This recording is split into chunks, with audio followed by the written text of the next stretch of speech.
Você pode abrir a sua Bíblia comigo em Atos, capítulo número 16. Atos, capítulo número 16. Hoje nós estaremos iniciando uma nova série de mensagens no livro de Filipenses, uma cartinha muito preciosa da palavra de Deus. Aí você pode estar se perguntando, poxa, mas a série é em Filipenses e a gente vai começar estudando em Atos? Isso mesmo, porque em Atos 16 nós teremos a narrativa de como essa igreja em Filipe foi formada. E temos aqui princípios extremamente importantes que servem para a nossa vida e também para a gente entender a carta aos Filipenses. Amém? Atos 16, nós vamos ler do verso 6 em diante. Diz assim a palavra do Senhor. Atravessaram a região frígio-gálata, mas foram impedidos pelo Espírito Santo de anunciar a palavra na Ásia. Quando chegaram perto da Mísia, tentaram ir para Bitínia, mas o Espírito de Jesus não o permitiu. Então, passando pela Mísia, desceram para Troade. De noite, Paulo teve uma visão. Nela, em pé, um homem da Macedônia suplicava-lhe: vem para a Macedônia e ajuda-nos. E quando ele teve essa visão, logo procuramos partir para a Macedônia, concluindo que Deus nos havia chamado para lhes anunciar o Evangelho. Navegando para Troade, fomos em linha reta para Samotrácia, e no dia seguinte para Neápolis. De lá, fomos para Filipos, colônia romana, e a cidade mais importante desse distrito da Macedônia. Ali ficamos alguns dias. Aí termina então esse trecho da palavra de Deus. Irmãos, para que você entenda o contexto, eu quero te explicar um pouquinho aqui o que está acontecendo. O apóstolo Paulo ele está em sua segunda viagem missionária, pregando, visitando, fortalecendo as igrejas e comunicando a decisão do presbitério que está lá no capítulo 14 e 15. E qual decisão é essa? O evangelho foi ortogado também aos gentios. Foi dado a dádiva de ser pregado o evangelho não apenas a judeus, mas também àqueles que não eram judeus. Só que diante disso surgiu uma questão. Os gentios devem observar os costumes judaicos, como por exemplo a circuncisão, carnes e dias. Ora, este assunto foi tão polêmico de certa forma, que o presbitério teve que discutir qual era a decisão mais sábia e mais correta para proceder com os gentios convertidos. Então se decidiu que os gentios deveriam abster-se de ídolos, imoralidade, carne sufocada e sangue. E o apóstolo Paulo, então, está se direcionando às igrejas para comunicar essa decisão também. Paulo, neste estado, neste momento, ele tinha por companheiro Silas, Timóteo e Lucas, que é quem escreve o livro de Atos e quem está nos narrando o que está acontecendo aqui. É interessante notar que Paulo ele já havia passado por muitos lugares, mais de 5. Mas agora, quando ele estava indo para a Ásia, o Espírito Santo o impede de ir pregar à Ásia. Ele tenta se dirigir a Bitínia e o Espírito de Jesus o impede de ir para Bitínia. E então, em sonho, ele é comunicado, ele é avisado em visão que Deus queria que ele fosse para a Macedônia. E ali pregasse o Evangelho. Então Paulo, ele pega o barco e vai para a Macedônia, escolhendo a cidade de Filipos para anunciar o Evangelho. E aqui nós temos o primeiro princípio dessa noite. O tema da minha palavra é Deus é soberano sobre sua obra. E o primeiro princípio dessa noite é, às vezes, os planos de Deus são diferentes do nosso.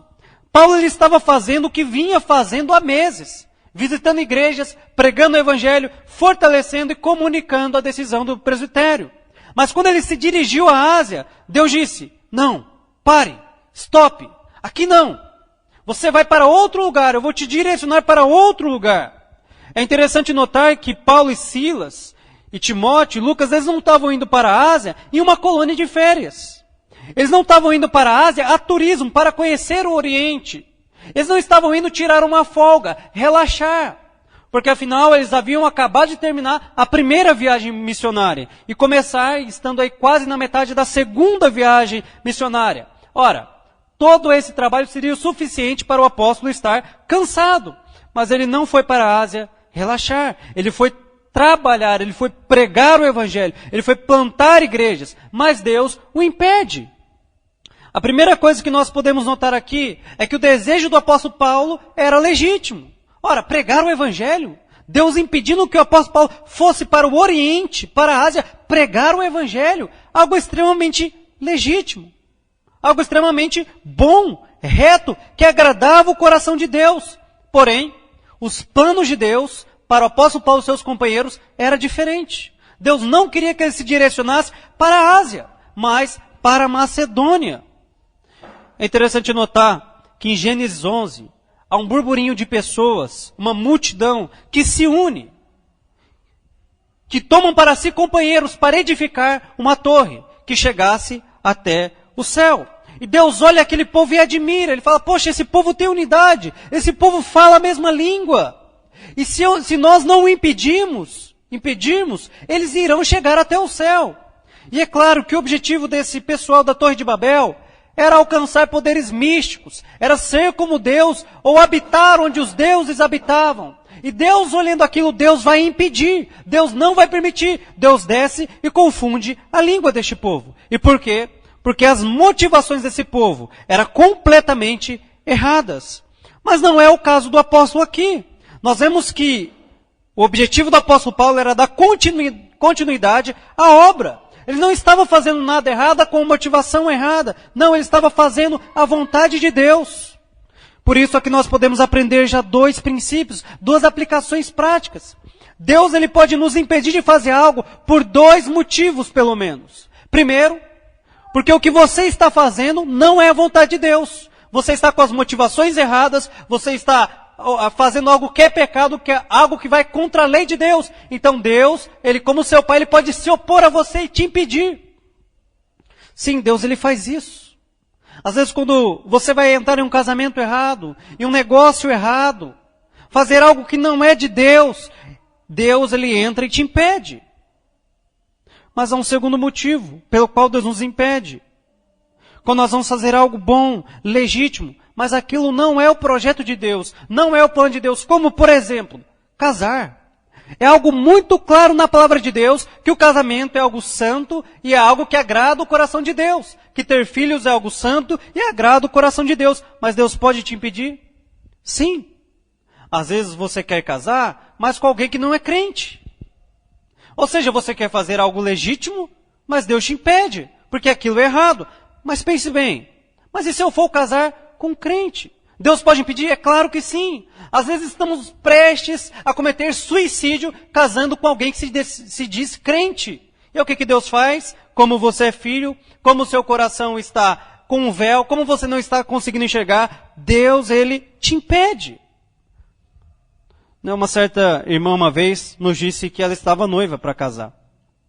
E que ela teve uma experiência com Deus da seguinte forma. Olha só, ela sonhou que o seu noivo estava em adultério. E o que aconteceu? Ela ficou com a pulga atrás da orelha.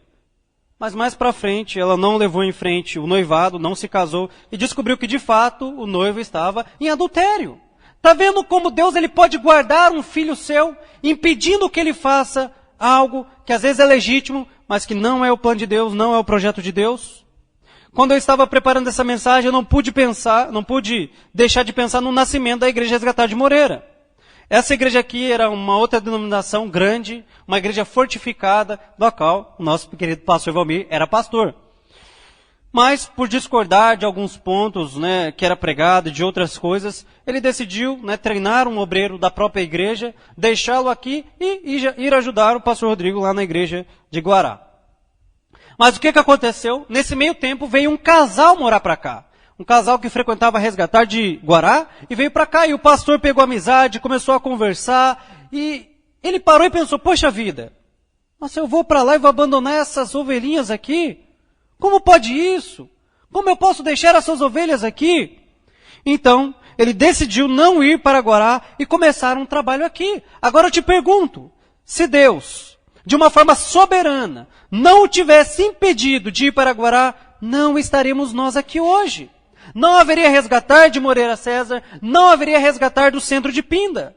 Pois mais tarde, essa igreja que começou numa casa, cresceu, alugou um prédio, depois passamos para cá, veio um obreiro para cá, e hoje nós temos a igreja do centro também.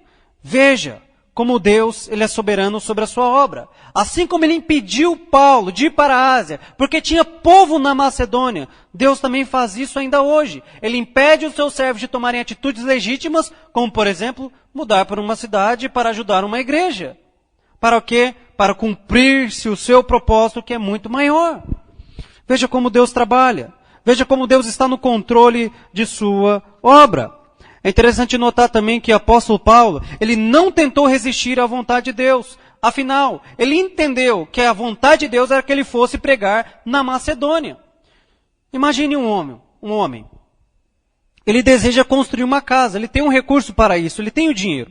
Então ele contrata um mestre de obra, um construtor, ele diz, olha, eu quero uma casa de 5 cômodos. E aí o construtor, o mestre de obra, tenta convencê-lo de fazer 3. Ou então fazer 6. Mas espera aí, quem é o dono da obra? Quem é aquele que quer a casa com 6 cômodos? Não é o mestre de obra, não é o construtor, mas aquele que vai pagar, aquele que vai bancar. Sendo assim, a obra deve ser feita conforme o dono da obra quer que seja feito. O apóstolo Paulo tinha excelentes intenções de ir para a Ásia, mas Deus queria que a obra dele continuasse em Filipos. Alguém pode falar assim, poxa, a forma que você está falando, Anderson, pode dar a entender que nós podemos resistir à vontade de Deus. Eu nunca vi isso na Bíblia. Ah, não? Você acha que os homens mais sinceros e crentes não podem tentar resistir a Deus? Eu te cito Jonas. Deus disse a Jonas, Jonas, vá para Nínive e pregue pregue dizendo que em 40 dias aquela cidade será destruída. E o que Jonas faz? Ele tenta fugir para Tarsis, a cidade que era completamente oposta a Nínive. Ele tenta resistir a Deus. Ele tenta ir para outro lugar. Ele tenta fugir das mãos poderosas do Senhor. E o que acontece? Deus gera uma tempestade, Jonas é lançado no mar, engolido por um grande peixe e deixado aonde? Em Nínive. Então veja, como Deus, Ele tem um controle absoluto sobre a sua obra. Mas ainda assim, nós, por sermos pecadores, o tempo todo tentamos resistir à vontade de Deus. Tentamos seguir a nossa própria vontade, os nossos próprios projetos. Imagine se o apóstolo Paulo tivesse seguido os próprios intentos de seu coração. Não haveria igreja no Ocidente e provavelmente nós também não seríamos alcançados, porque estamos no lado Ocidente. Você pode falar assim, poxa, mas isso é para a plantação de igreja. Isso aconteceu com o apóstolo Paulo, isso aconteceu com o pastor Valmir, mas isso não acontece comigo. Isso acontece com você o tempo todo. A questão é que às vezes você pode não perceber. Inclusive de tentar rejeitar e resistir a Deus. Quer um exemplo? Nessa igreja aqui nós já tivemos muitas pessoas que passaram por aqui. E dentre elas, homens que eram de segundo casamento, ordenados ao ministério. E claro, quando eles chegaram aqui nós explicamos, você pode ser um grande servo de Deus, um grande líder de pequeno grupo, e pode receber um galardão tão grande como alguém que é ordenado a pastor. Mas aqui você não pode ser pastor. E o que aconteceu? Essas pessoas, passou o tempo, passaram datas, e a certo momento elas resistiram à vontade de Deus e saíram dessa igreja para ser pastor em outra. Você pode falar isso, mas você pode pensar assim, mas isso só acontece com pessoa que é pastor. Veja bem, a Bíblia ela é clara ao dizer que o casamento ele é um só. Mas aí o que acontece? As pessoas casam, aí depois elas enjoam do esposo e da esposa, e elas querem o quê? Se divorciar para casar novamente. A esposa vai ficando mais velha, com 40 anos. Aí o rapaz quer trocar uma de 40 por 2 de 20. Ou seja, está vendo como o tempo todo, os nossos intentos, os nossos desejos, as nossas vontades tentam resistir à vontade de Deus? Tentam fazer o que é oposto a Deus? Vou te citar outro exemplo. A Bíblia é clara ao dizer que nós não devemos deixar de congregar. As cartas de Paulo são claras ao dizer que na igreja do primeiro século já havia pastores, bispos, presbíteros, ou seja, uma estrutura, uma organização. Mas o que os desigrejados dizem? Não, a igreja sou eu posso ser igreja sozinho, eu posso servir a Deus sozinho, lá na minha casa, orando, ouvindo uma pregação. Peraí, Mas a Bíblia diz que a vontade de Deus é que nós nos reunamos. Tá vendo como eu e você tentamos resistir a Deus? Vou lhe citar outro exemplo. A Bíblia diz que a estultícia está ligada ao coração da criança, mas a vara da disciplina afastará dela. Mas o que o pai amoroso diz? Não, meu filho é diferente. Meu filho é bonzinho. E é claro, há filhos que são muito obedientes. Há filhos que não necessitam tanto da vara. Mas via de regra, meu querido irmão, você vai ter que usar a vara. Por quê? Porque como a Bíblia diz, se você não discipliná-lo quando é criança, quando ele crescer, ele será a vergonha da mãe, como diz Provérbios. Você precisa aprender a seguir a vontade de Deus. Você precisa aprender a parar de resistir à vontade de Deus, como o apóstolo Paulo fez. Ao contrário de Jonas. O apóstolo Paulo entende que Deus é soberano sobre a sua obra. E assim que ele entende, ele parte para a Macedônia. E assim que chega na Macedônia, ele procura uma cidade para pregar o Evangelho. Olha só o verso 10. E quando ele teve essa visão, logo procuramos partir para a Macedônia, concluindo que Deus nos havia chamado para lhes anunciar o Evangelho. Ele não ficou discutindo com Deus. É muito interessante que hoje as pessoas vão para a igreja e elas não querem ser mudadas por o Evangelho. Elas não querem, mas quando são confrontadas pelo Evangelho, elas tentam alterar, adulterar e mudar o Evangelho. Ou seja, deveríamos sermos transformados por essa palavra, mas constantemente tentamos distorcer e transformar a palavra em algo que nos é conveniente. Desta forma, resistindo a Deus. O apóstolo Paulo, imediatamente, ele parte para a Macedônia. Ele não resiste a Deus. Na minha época de seminarista, quando você perguntava a um seminarista, para onde você quer ir? Via de regra, eles nunca diziam, lá para Codó, interior de Maranhão. Eles nunca diziam isso. Eles sempre queriam ir para onde? Para a capital, para o centro de sua cidade. E tem alguma coisa errada com isso? É claro que não. É claro que não. Mas a questão é, a capital, o centro da cidade é a vontade de Deus. É ali que Deus quer que eu esteja. É ali que Deus quer que eu sirva.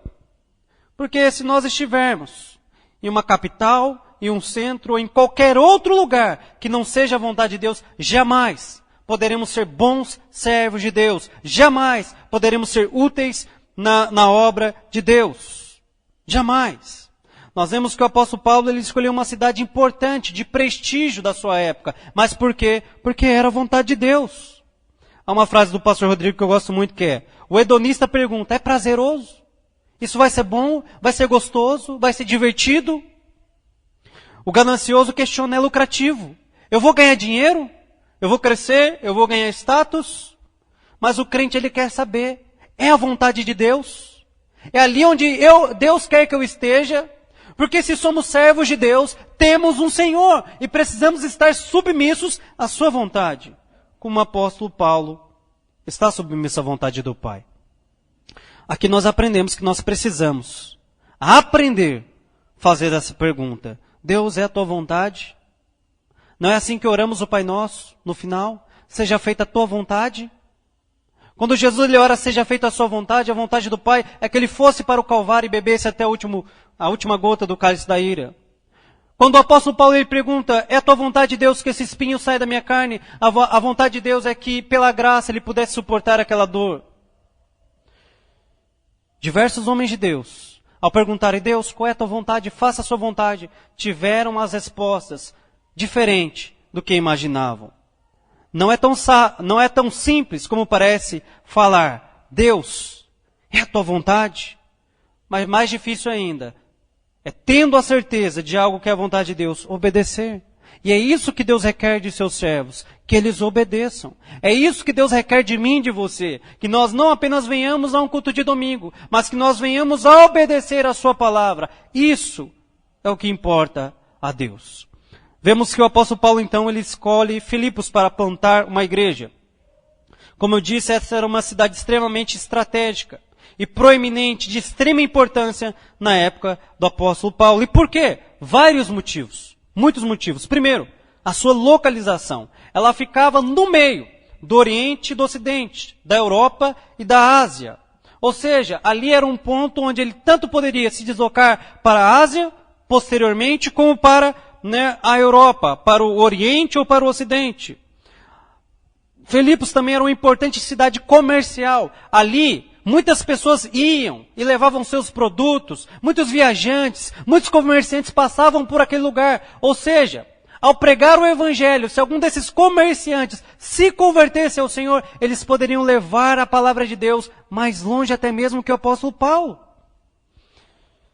Havia uma importância histórica naquela cidade, porque ela foi fundada pelo grande Filipe da Macedônia, pai de Alexandre Magno. Nessa cidade de Filipe, também foi travada uma das grandes batalhas que lhe conferiu o título de colônia romana, a saber, a Batalha de Otávio, que veio ser o imperador Augusto no futuro, e Marco Antônio, generais leais de Júlio César, que quando assassinado por Brutus e por Cássios, rebeldes, subiram em batalha contra eles e os venceram, dando àquela cidade o título de colônia romana. E por que isso é tão importante? Porque não eram todas as cidades conquistadas por Roma que tinham esse título. Esse não era apenas um título comum, era um título de privilégio.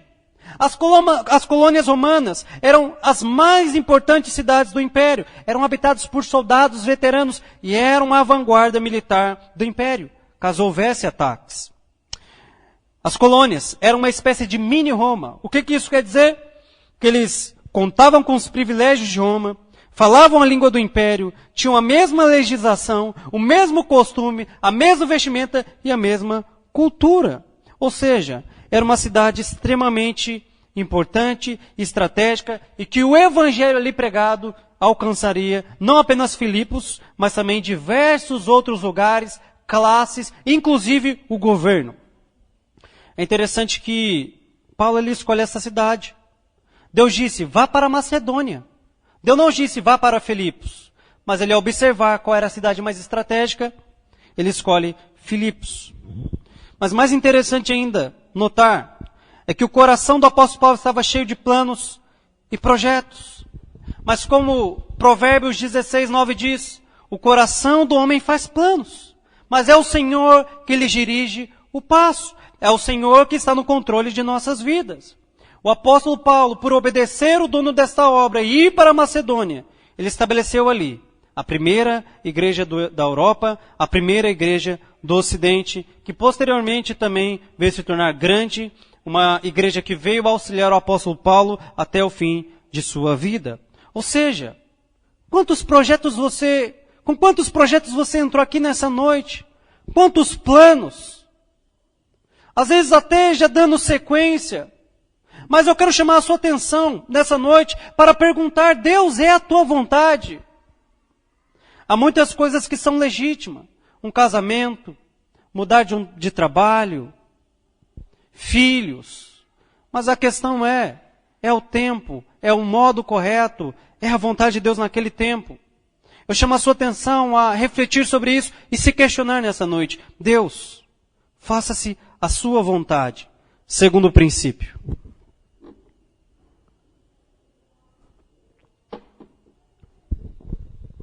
O nascimento da igreja em Filipos. O nascimento da igreja em Filipos, como nós já vimos, se deu por uma ação soberana de Deus, conduzindo o seu santo servo, o apóstolo Paulo, à Macedônia. E o apóstolo Paulo então foi conduzido pelo Espírito para pregar naquela cidade. E pregando naquela cidade, ele conquista através da pregação os primeiros membros que vão compor o hall desta igreja. A primeira dessa noite é Lídia. Está aí do verso 13 ao 15. Acompanhem na palavra. No sábado, saímos da cidade para a beira do rio, onde julgávamos haver um lugar de oração. E sentados, falávamos às mulheres ali reunidas. Uma das mulheres que nos ouviam, chamada Lídia, vendedora de tecidos de púrpura, da cidade de Tiatira, era asiática. Era temente a Deus. O Senhor lhe abriu o coração para acolher ou entender as coisas que Paulo dizia. Depois de batizada com as pessoas de sua casa, ela nos suplicou, se me considerais crente no Senhor, entrai e permanecei em minha casa. E nos compeliu a isso. Então nós temos a primeira pessoa aqui que é alcançada pelo Evangelho na cidade de Filipos. O apóstolo Paulo chega naquela cidade e ele não vai ficar parado. Ele vai começar a trabalhar. Ele vai começar a se consumir. De que forma? Apregoando o evangelho, apregoando as boas novas. E ele encontra ali um lugar onde mulheres tementes a Deus se reuniam para orar. E ele começa a pregar o evangelho. Dentre essas mulheres estava Lídia, que era uma mulher temente a Deus, mas pelo que nós podemos observar aqui, não era convertida. É através da pregação de Paulo que o seu coração é aberto e ela atende e entende as palavras de Paulo e tem realmente um encontro com o Senhor, uma conversão genuína. E o que isso nos ensina? Que há diversas pessoas que têm temor de Deus, não fazem coisas erradas porque têm uma medida de temor de Deus e até vão à igreja ocasionalmente, mas não são convertidas. Elas estão ali, elas têm temor de Deus, mas ainda não tiveram uma experiência com a palavra de Deus, com o Evangelho. Os seus corações ainda não se dobraram diante do Senhor dos céus e da terra. É por isso que nós precisamos apregoar o Evangelho, porque pode ser que esse irmão que está do seu lado ainda não foi alcançado. Lídia era uma mulher piedosa. Era uma mulher que estava em um círculo de oração. Era uma mulher que a Bíblia diz que tinha temor, mas ainda não tinha Deus em seu coração. Veja como isso é possível. Não será este também o seu caso hoje? Há quanto tempo você está na igreja e até tem um certo temor, mas desobedece a Deus? Não tem um fiel compromisso com Deus? É alguém que participa da igreja, mas não tem um compromisso com a igreja, com a noiva de Cristo. Lídia, ao ouvir a palavra, Deus abre o seu coração. E aqui mais uma vez nós vemos a soberania de Deus. Irmãos, um homem aqui na frente pregando, ele não tem o poder de converter as pessoas. É apenas Deus. Se Deus não abrir o seu coração nessa noite, homem nenhum terá esse poder. Homem nenhum. Por isso, meu querido irmão, minha querida irmã, rogue a Deus, para que essa palavra entre em seu coração e cause transformação, mudança de vida. Rogue no seu lugar, peça ao Senhor, e quem sabe Ele se compadeça de você. Quem era Lídia? Quem era Lídia? Lídia era uma mulher trabalhadora. Ela era uma mulher rica, era vendedora de púrpura, e só vendia púrpura, naquela época, quem tinha dinheiro. Ela era uma mulher de boa índole, mas não era convertida. Era gente boa, mas não era convertida. Mas através dela, toda a sua casa se converte. É o que diz o verso 15. Depois de batizada com as pessoas de sua casa. Ora, meu irmão, se você abrir o seu coração hoje, quem sabe Deus também não possa alcançar aqueles que estão na sua casa. Aqueles que carecem do Evangelho, aqueles que padecem em trevas. Quem sabe? Lídia, ela é a primeira a se converter e a primeira também a abrir a sua casa para que a primeira igreja da Europa se instalasse ali. Mas quem é a segunda pessoa que é alcançada pelo Evangelho? Não é alguém de uma alta classe, mas é alguém da mais baixa classe possível, uma escrava endemoniada, escrava de homens e escrava do diabo também. Acompanhe comigo a leitura no verso 16, diz assim: Aconteceu que quando íamos ao lugar de oração, veio ao nosso encontro uma jovem que tinha um espírito adivinhador, e que adivinhando dava grande lucro a seus senhores. Seguindo Paulo e a nós, ela gritava: Estes homens são servos de Deus, do Deus Altíssimo. Eles vos anunciam o caminho da salvação. Ela fez isso por muitos dias. Mas Paulo, já aborrecido com isso, voltou-se e disse ao Espírito: Eu te ordeno, em nome de Jesus Cristo, que saias dela. E na mesma hora, ele saiu. A primeira coisa que você nota é que essa era uma mulher escrava e que dava lucro àqueles que a tinham como escrava. Era uma mulher que não estava falando: olha, esses homens são inimigos, eles falam coisas vãs, não deem ouvido a eles. Preste atenção no que ela está falando. Esses homens vos anunciam o caminho da salvação. Vocês devem ouvir ele. Mas tem um pequeno detalhe: estava endemoniada. Estava endemoniada. Veja que ela não estava se opondo à mensagem, mas também precisava de libertação. O que isso nos anuncia, queridos irmãos? O que isso nos ensina? Há muitas pessoas que se dizem que que dizem que são de Deus, que falam de Deus, que falam que a Bíblia é correta, que a pregação é correta, mas estão endemoniados. Há muitos pastores que anunciam o caminho da salvação, quando eles mesmos deveriam ser alcançados pelo caminho da salvação. Veja que essa mulher, ela não se opõe a Cristo e a sua obra, mas ela necessitava do Evangelho. E é por isso que você tem necessidade de conhecer a palavra de Deus. Caso ao contrário, você será enganado por aqueles que se dizem de Deus e não são. Ora, em quantos púlpitos há pessoas que apregoam o caminho da salvação, mas não porque são de Deus, mas porque são do diabo?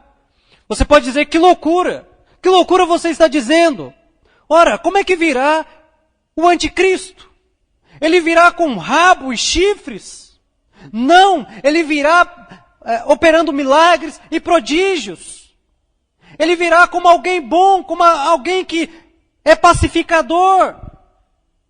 E, se possível, enganará até os eleitos. Ora, por que não? Muitos hoje já não estão fazendo o papel de anticristo, quando sobem no púlpito, interpretam a lei de Deus errada e pervertem o caminho dos crentes. Com certeza, há muitas pessoas que não deveriam estar pregando. Há muitas pessoas que não deveriam estar anunciando o caminho da salvação, mas que precisariam antes de uma libertação. E como já diz João 8:32, e conhecereis a verdade, e a verdade vos libertará. É o conhecimento da verdade que traz libertação. É isso que liberta essa pessoa. O conhecimento de quem é o Deus verdadeiro. Jesus Cristo. Jesus Cristo é o Senhor. Como eu disse, o Evangelho alcança as pessoas do mais alto escalão.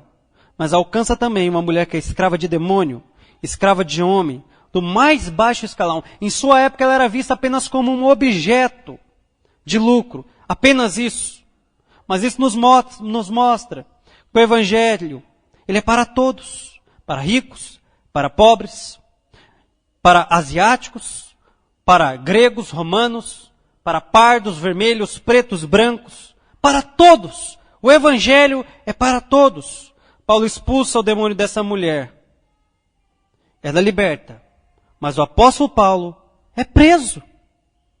O apóstolo Paulo agora vai enfrentar cadeias, porque estava obedecendo os planos de Deus.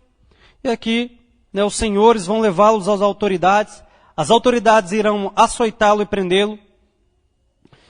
E você pode se perguntar, o apóstolo Paulo poderia se perguntar, poxa Deus, eu desvio minha rota, eu vou para a tua rota, eu opero um milagre, eu expulso um demônio, e agora eu estou preso. Mas não é isso que o apóstolo Paulo vai fazer. Nós veremos que ele vai começar a adorar a Deus na prisão. E lá Deus vai ocasionar mais um milagre. Mas antes, observe uma coisa aqui. Estar no centro da vontade de Deus, estar seguindo os planos de Deus, não significa a ausência de circunstâncias ruins, nem de sofrimento. Paulo sofreu, mas Silas, eles foram açoitados e presos. Você precisa entender isso. Você precisa compreender que ir à igreja, que ouvir a palavra de Deus, que se esforçar pela ação do Espírito e obedecer os estatutos de Deus, não significa que você não terá sofrimentos. Pelo contrário, o sofrimento do apóstolo Paulo aumentou. E o seu e o meu também pode aumentar. Mas a Bíblia nos ensina que mesmo as coisas ruins, elas cooperam para o bem daqueles que amam a Deus, daqueles que são chamados segundo o seu propósito. Lembre-se de José do Egito. Os seus irmãos primeiro jogaram numa cisterna.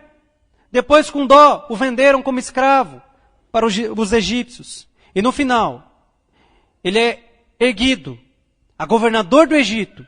E por causa disso, a sua família e a descendência do povo de Deus é perpetuada. E no final ele diz, olha, não pense que vocês fizeram isso por vocês mesmos, pois Deus ele já tinha um propósito.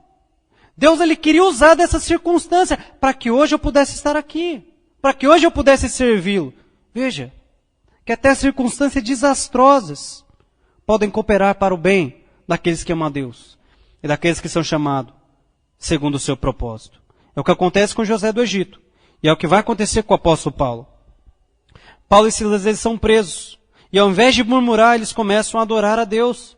E é na prisão que Deus vai fazer mais um milagre. Ele vai alcançar o carcereiro e sua família. Acompanhe a leitura na sua Bíblia, verso 25. Por volta da meia-noite, Paulo e Silas oravam e cantavam hinos a Deus, enquanto os presos os escutavam. Estavam fazendo um culto na prisão. Talvez eu e você estaríamos super tristes lá na prisão, deprimidos. Mas eles começaram a adorar a Deus, envergonhados. Mas eles começam a adorar a Deus e os presos começam a escutá-los. De repente houve um terremoto tão intenso que os alicerces do cárcere foram abalados e logo todas as portas se abriram e as correntes de todos se soltaram. O carcereiro acordou e, vendo abertas as portas da prisão, sacou a espada para suicidar-se, supondo que os presos haviam fugido. Os presos fugir significava que ele já seria morto de qualquer jeito. Verso 28. Mas Paulo gritou para ele: não te faças nenhum mal, porque estamos todos aqui. Ele pediu luz, correu para dentro e, trêmulo, prostrou-se diante de Paulo e Silas. Levando-os para fora, disse: Senhores, que preciso fazer para ser salvo? E eles responderam: crê no Senhor Jesus, e tu e tua casa sereis salvos. Então, pregaram a palavra de Deus, mais uma vez, pregaram a palavra de Deus a ele e a todos que eram de sua casa. E levando-os consigo naquela mesma hora da noite, lavou-lhes os ferimentos, e logo foi batizado ele e todos os seus. Então, os fez subir para a sua casa, pôs a mesa para eles, e alegrou-se muito com toda a sua casa, por haver crido em Deus.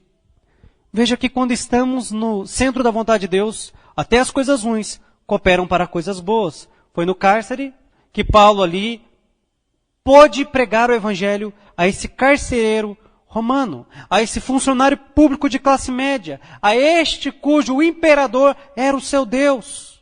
Nós notamos aqui nessa prisão pelo menos 3 milagres. O primeiro milagre, eles sobreviveriam ao terremoto. Veja que o terremoto foi tão intenso que abalou as cadeias. Era para ter esmagado todo mundo. Era para ninguém ter sobrevivido. Mas um milagre acontece e todos estão vivos. O carcereiro que tomava conta, o apóstolo Paulo, Silas e todos os presos. Você de vez em quando vê o que acontece em um terremoto, por exemplo, principalmente em cidades orientais. Abala tudo. Pessoas são soterradas, mas eles não. Deus operou o primeiro milagre aqui. Mas o segundo milagre, o milagre moral. Qual é a coisa que um preso mais deseja? É sair da prisão. Não é à toa que vira e mexe nós vemos alguns tentando cavar túneis, tentando fugir, tentando ir para longe da prisão. Mas esses presos, sobrevividos ao terremoto e tendo a oportunidade de fugir, todos permanecem ali. Mas o terceiro, e digo o maior milagre, é que a vida daquele carcereiro que iria suicidar-se, iria tirar a sua vida, é alcançada. Mas não apenas a sua vida é alcançada pela pregação do Evangelho, mas também a sua família. Mas também a sua família. É interessante notar que ele que antes feria, agora estava lavando as feridas de Paulo e Silas. Ele que antes prendia, agora abria a porta de sua casa para receber esses homens de Deus. E o que nós aprendemos com isso? Primeiro, que a soberania de Deus, mais uma vez, conduziu Paulo a essa prisão. Mas segundo, que a conversão ela tem sinais visíveis na vida de uma pessoa. E é isso que nós chamamos de frutos. Esse carcereiro romano era um carrasco, era responsável em açoitar os presos e encaminhá-los para a execução, para morrerem.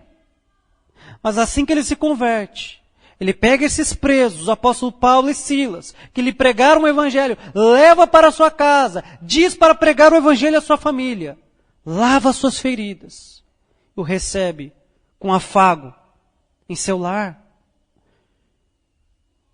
A conversão em nossa vida, irmãos, deve ter sinais visíveis. Alguém que se diz convertido ao Senhor, mas nada muda em sua vida, tem algo errado. A conversão ela tem frutos. Por exemplo, A pessoa bebia. Ela se converte, ela para de beber. A pessoa se vestia indecentemente. Ela se converte, ela para de se vestir indecentemente. A pessoa se prostituía. A pessoa ficava com um, com outro, namorava. Ela se converte, ela entende que isso é prostituição. E ela para de fazer isso. A pessoa antes odiava crente, ela passa a amar crentes. A pessoa odiava pastor, ela passa a amar pastor. A pessoa odiava a palavra, ela passa a ter desejo em conhecer a palavra de Deus. A pessoa era o diabo na sua casa. O seu esposo, a sua esposa não aguentavam. Mas agora ela passa a ser bênção na vida do seu cônjuge e dos seus filhos. Esse carcereiro, ele tem frutos da sua conversão. Meu querido irmão, você tem frutos da sua conversão? Ou você permanece o mesmo mentiroso, adúltero, imoral, pervertido, ignorante? Se sim, se arrependa hoje. Peça a Deus que te ajude a mudar. A nossa conversão, ela precisa acontecer em nosso interior. E ela precisa transparecer em nosso exterior. Ninguém que é convertido, verdadeiramente, pode se dizer cristão, se em sua vida não há obras, não há os frutos de uma verdadeira conversão. Nós vemos aqui que esse carcereiro ele se converte. E aqui temos a primeira igreja da Europa, com Lídia, aquela mulher de classe alta, recatada, de boa índole, que ia até a igreja, mas não era convertido. Aquela endemoniada, escrava, a pior da sociedade, a mais pobre e miserável, mas que foi liberta. E esse carcereiro, um homem de classe média, um carrasco, um idólatra, mas que teve a sua família e a sua vida alcançado. Certa vez eu conversava com um irmão que estava saindo de nossa igreja. E em nossa conversa ele disse o seguinte: Anderson, eu nunca me converteria em uma igreja calvinista. E é claro, você vai dizer o que para uma pessoa dessa? Porque em outras palavras, eu tenho que explicar para ela que ela não crê na soberania de Deus. Ela não crê que Deus é tão poderoso como é. Ela não crê que Deus é tão soberano como é. Porque negar que Deus vai ter um controle total sobre a sua obra e sobre a sua criação é negar que Deus é Deus. O que ele queria dizer? Eu nunca me converteria em uma igreja que tem para si a doutrina calvinista, que é a doutrina da soberania de Deus. Ele queria dizer que ele não conseguiria chegar a uma igreja como esta e apenas cantar cânticos, ouvir a palavra, ir para casa e se converter, ser libertos de seus vícios. Que era necessário teatro, que era necessário dança, era necessário rave gospel, carnaval gospel, era necessário pintar a parede coloridinha, luzes piscando, era necessário ter um evento para os jovens. Peraí, mas se a palavra não for suficiente, estas coisas serão? Se Deus, que tem o controle de todas as coisas, não for suficiente para alcançar o coração dessa pessoa, a sua dança, o seu teatro, as suas luzes vão ser? Passei a pensar também, na época de Lutero, não existia igreja protestante, não existia igreja evangélica, só existia a igreja apostólica romana, católica apostólica romana. E o que acontece? Lendo apenas a palavra de Deus, a Escritura, Lutero se converte. E é claro que inicialmente ele não queria fazer um rompimento. Ele não queria protestar, separar. Ele queria que a igreja sofresse uma reforma. Mas ele foi rejeitado por isso. Mas o ponto é, não necessitou nada dessas parafernálias para que Lutero se convertesse. Apenas que ele tinha um Deus soberano e a palavra de Deus. Basta apenas para que as pessoas se convertam. Crer que Deus é soberano. E a palavra de Deus sendo apregoada. É isso que eu creio. Que tem o poder e a capacidade de mudar corações que estão sentados aqui. Pessoas que entram aqui, que são ímpias, mas que a palavra de Deus cai como semente em seu coração. E pela ação soberana de Deus e do Espírito Santo, essa palavra que abre o coração, essa palavra frutifica, e aquela pessoa é transformada. Ora, se não for isso, não é nada mais. Deus ser soberano significa que Ele pode alcançar quem Ele quer e aonde Ele quiser. Seja uma igreja como esta, seja até uma universal da vida. Uma irmã uma vez falou, olha, perguntei, como é que você veio parar nessa igreja que é totalmente diferente? Ela disse, lendo a Bíblia. Lendo a Bíblia. Deus, Ele é soberano. Terceiro e último princípio para encerrarmos. Características desta igreja. Essa igreja ela vai crescer. Ela vai se tornar uma igreja exemplar, é claro, não perfeita. Porque quando entrarmos de cabeça no livro de Filipenses, veremos que ali há exortações, há coisas a melhorar. Sendo assim, nós também precisamos melhorar. Precisamos avançar, precisamos aprender. E essa é uma igreja que nos ensina muitas coisas. A primeira coisa, gratidão. Essa era uma igreja grata ao apóstolo Paulo. E por quê?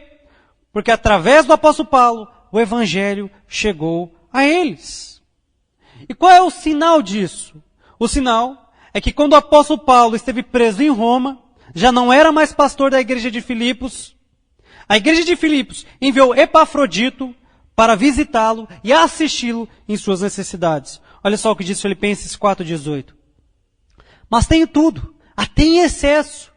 Tenho amplos suprimentos, depois que recebi de Epafrodito, o que enviastes, como aroma suave, como sacrifício aceitável e agradável a Deus. Essa igreja não se esqueceu do apóstolo Paulo. Essa igreja não se esqueceu daquele que foi instrumento de Deus para levar o evangelho. Essa igreja era uma igreja grata ao seu pastor. Você pode achar que viajar de Filipos a Roma é coisa pouca, mas não era. São aproximadamente 1.278 quilômetros de distância. Imagine isso em uma época de locomoção difícil. Não tinha como pegar avião. Não tinha como pegar carro. Não tinha como ir de ônibus. Eram animais e embarcações, só isso. Inclusive Epafrodito chega lá doente, enfermo para a morte. E aprove a Deus também abençoá-lo e livrá-lo e curá-lo. E o que isso nos ensina? Isso nos ensina que a igreja ela precisa ser grata por aqueles que Deus colocou para presidi-la, pastores e líderes. A igreja ela precisa aprender a orar pelos seus líderes, orar pelos seus pastores, agradecer. E por quê? Porque são através deles que o evangelho chega à sua vida, te transformando, te alimentando. É através deles que o evangelho chega à sua família. É através deles que vocês são apacentados, assistidos em suas necessidades. É muito triste quando nós encontramos pessoas que enquanto o pastor está ali servindo, pregando o evangelho, está ali do lado, elas são extremamente gratas, mas basta a primeira falha, o primeiro erro encontrado, para elas passarem a falar mal, denegrirem, se afastarem e às vezes até saírem da igreja. Veja que o apóstolo Paulo já estava longe de Filipos, mas não longe do coração daquela igreja. Essa igreja tinha uma imensa gratidão a este amado servo de Deus, o apóstolo Paulo, pela qual a sua cidade e as suas famílias foram encontradas pelo evangelho. Eu e você precisamos ser mais gratos com os nossos líderes. Precisamos agradecer a Deus por aqueles que se esmeram na palavra de Deus para alimentar a mim e a você com a palavra. Aqueles que nos visitam, aqueles que nos aconselham, aqueles que velam por nossas almas em oração. Precisamos aprender isso com a igreja de Filipe. Inclusive, se necessário, assisti-los em suas necessidades. É a segunda característica dessa igreja. Ela é uma igreja generosa.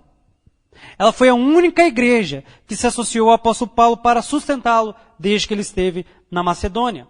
E você pode encontrar isso lá em Filipenses 4,15. Coloca, por favor. Sabeis, ó Filipenses, que no princípio do evangelho, quando parti da Macedônia, nenhuma igreja se comunicou comigo quanto a dar e receber, mas somente vós. Eu não coloquei o texto completo, mas eu vou abrir aqui para a gente ler.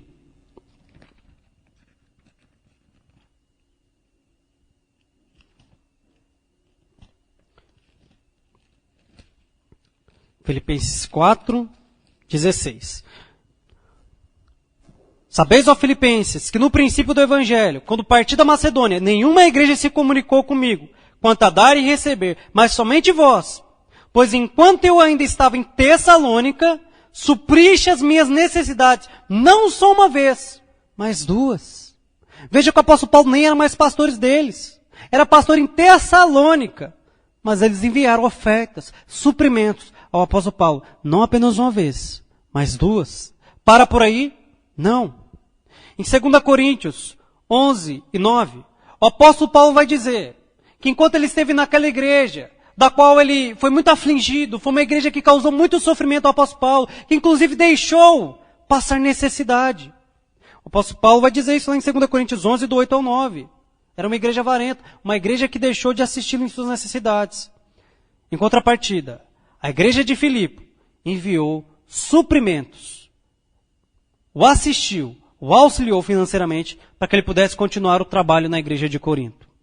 Mas para por aí? Não para. Em 2 Coríntios 8, 1 ao 5, você vai ver que quando os pobres da Judéia, a igreja da Judéia, passaram por grande necessidade, essa igreja, em sua pobreza, a Bíblia diz isso, ela fez questão de ser participante das ofertas que seriam enviadas. Ou seja, é uma igreja generosa. Foi generosa com o apóstolo Paulo, foi generosa com a igreja da Judéia, o supriu enquanto ele esteve num trabalho em Tessalônica, o supriu enquanto ele esteve em Corinto passando necessidades. Irmãos, é vergonha para Corinto, imagina o pastor passando necessidade. É terrível. É terrível. Mas essa igreja ela se levantou em favor. O apóstolo Paulo era uma igreja generosa. E é por isso, queridos irmãos, que você precisa também ser generoso. Você deve sim trazer o seu dízimo, a sua oferta. Mas não apenas a generosidade financeira, ela é importante. Porque sem isso, essa estrutura não funciona. Eu não sou pago. E o trabalho é impedido de continuar. É muito bom nós estarmos sentados em uma estrutura como essa, mas isso não funciona. Seu dízimo e oferta. Quando essa igreja começou, o obreiro Rafael, na época era o obreiro Rafael, ele veio para essa igreja, a igreja ainda era pequena para pagá-lo um salário. E o que aconteceu? Graças à generosidade dos irmãos daquela igreja, ele pôde ser suprido aqui por 1 ano, até que a obra andasse e ele pudesse receber salário. Veja, a generosidade nos leva a propagar, a dar continuidade à obra de Deus. Nós precisamos aprender isso com essa igreja. Sermos generosos. Como eu disse, não apenas financeiramente, mas servir a Deus, se dispor, estar junto. Como se diz aí no popular, ser pau para toda obra. Conta comigo, e é poder contar. Porque, irmãos, me perdoe, mas se eu não posso contar com você nem para vir no culto, eu vou contar com você para quê? Não tem como. Se você não tem o mínimo de compromisso com essa reunião aqui, que é algo simples, pode contar com você para quê? Não tem como. Terceira característica dessa igreja, é uma igreja obediente. O apóstolo Paulo vai escrever a carta aos Filipenses, e o povo vai receber essa carta com alegria. E o que vai conter nessa carta? Consolo, edificação, mas também exortação e advertências. Aquela igreja precisava ser corrigida em algumas áreas, e o apóstolo Paulo, por amá-los, não poupa de fazê-lo. Não poupa de fazê-lo. Vai haver correções, porque estava havendo ataques diagnósticos. Estava havendo ataques judaizantes. Mas pior, estava havendo uma leve desunião dentro da igreja. O apóstolo Paulo vai exortá-los a isso. Vai dizer que eles precisam ser unidos. E o que eles fazem? Eles acatam as palavras do apóstolo Paulo.